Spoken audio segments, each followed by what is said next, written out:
are the arcades, the sticky buttons, dodgy carpet patterns, and in the case of my arcade, the random trash strewn around the floor. At least that's what happened in my playthrough of Arcade Shop Simulator. It is a work in progress. It is a game that the developer is still working on, and there are lots of things here that they could potentially fix or improve. Hi, if this is your first time on my channel, I'm Joe Baxter Webb, I'm a game designer, and this is a series called Indies Under the Knife, where I take games that are sent to me by developers who are currently working on them and give feedback that can hopefully help them to improve those games. I'm going to be looking at Arcade Shop Simulator. I hope that's a working title.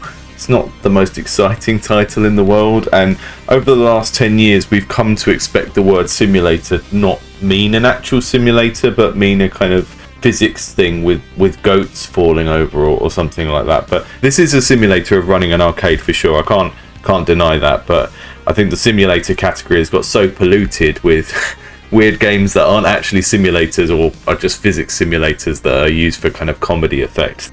So this is all you start out with. You've got a computer and a game in a cabinet, which has, you have to right click to fix it. It takes 1 click per fix, and it also costs $1 per fix, which I think is going to get annoying later on in the game, but that's how you fix your machine.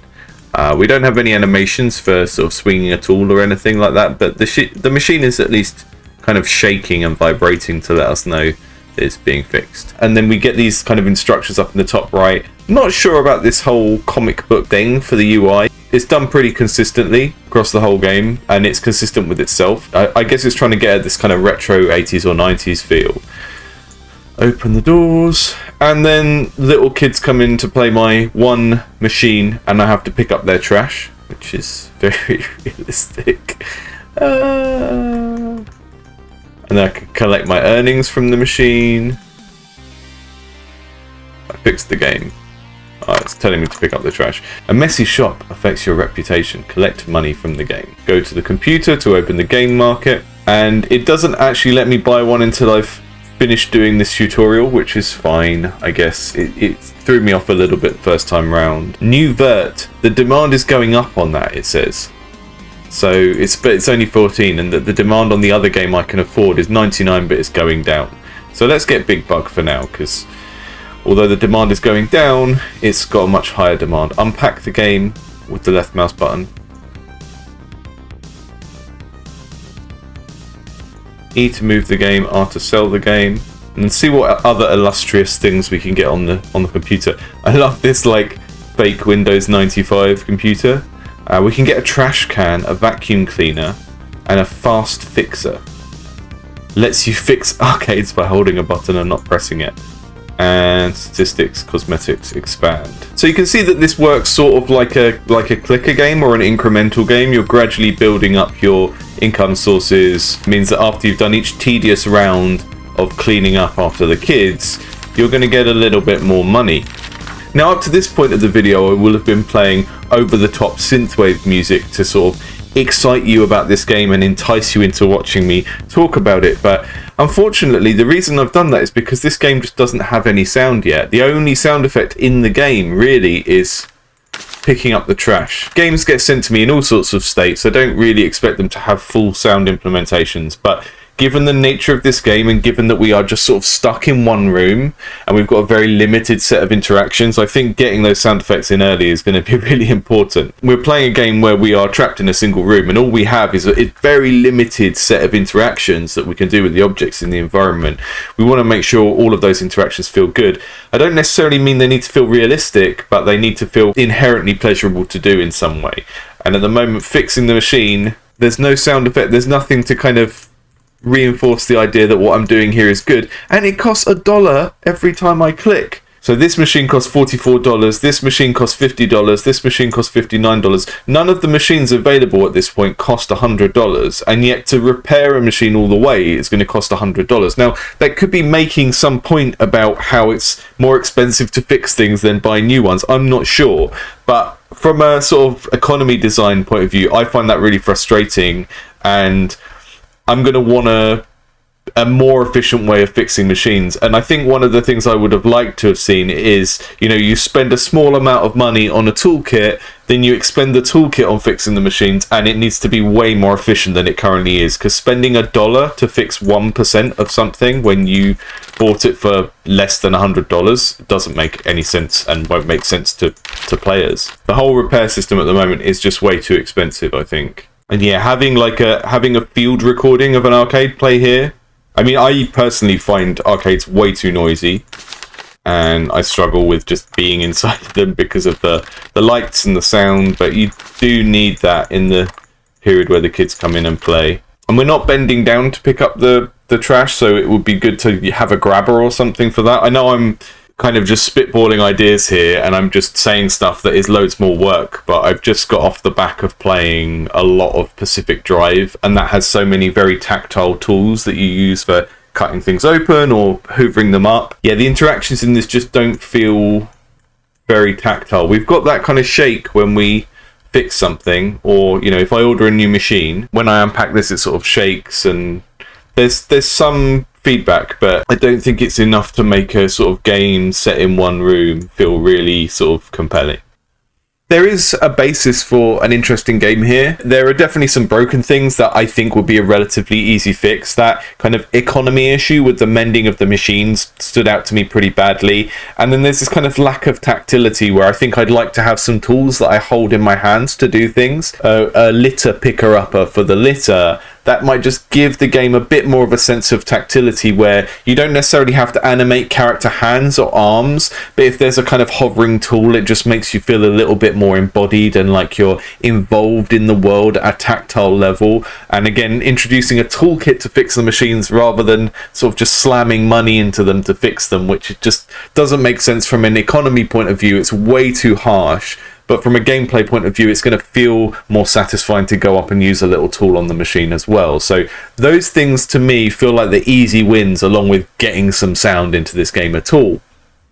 I've got to the point in the game where I've actually been able to expand the business and get this top left room, which means I've got this little separate room over here, which kind of feels a bit seedy. It feels like the kind of sectioned off part you'd get where perhaps there was some more adult entertainment or some gambling or something. I basically have to go around and manually cash out every machine, and it won't let me open the doors to the next bunch of customers until I've done that.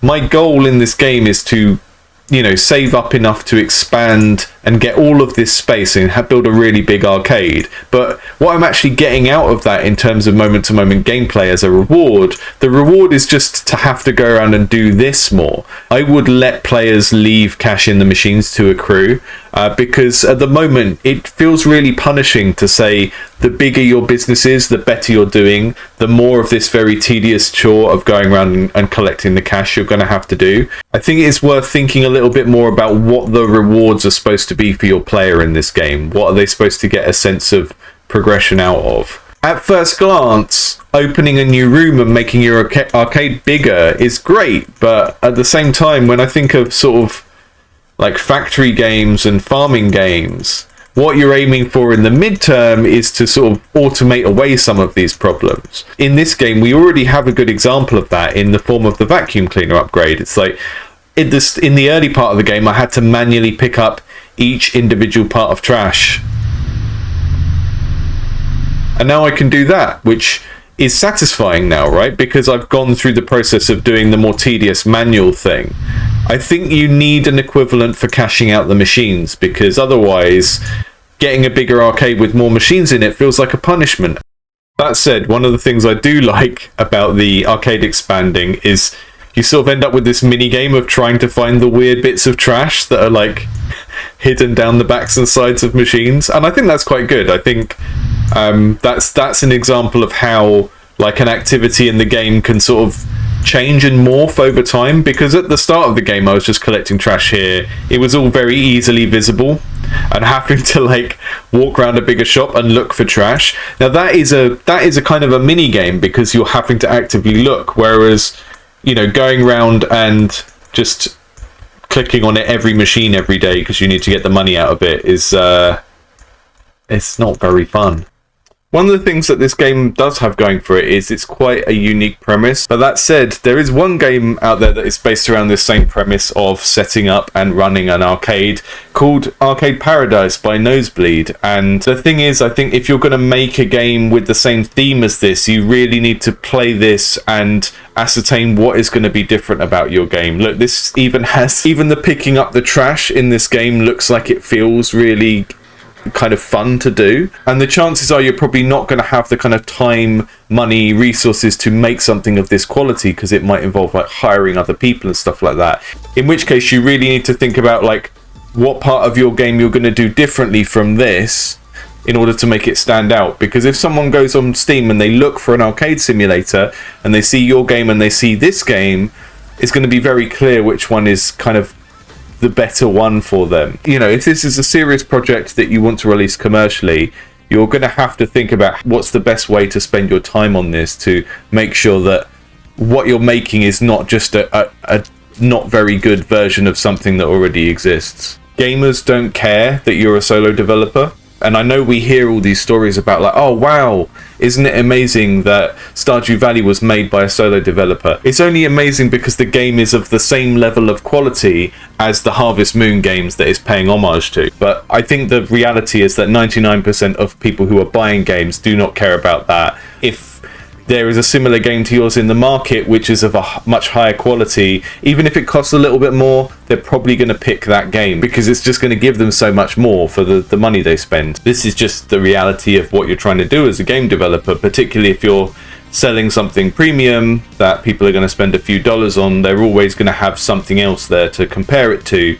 And I don't think just making what you're capable of making, putting it out there and crossing your fingers is the best strategy. I think looking at the competition, playing the games that are similar to your game, and then saying, right, I cannot compete with this on scale, I cannot compete with it on all of these other areas. What level can I compete with this at? Maybe it's that your game has more customization. If you can do stuff like name the video games in your arcade. I know that's not really how it would work, but I really think the developer just needs to play the competition and then have a solid answer in their mind of, why would someone choose to play this when they could play Arcade Paradise instead? Really need to work out what is going to be different, what is going to be your unique selling point. There has to be some sort of positive differentiator.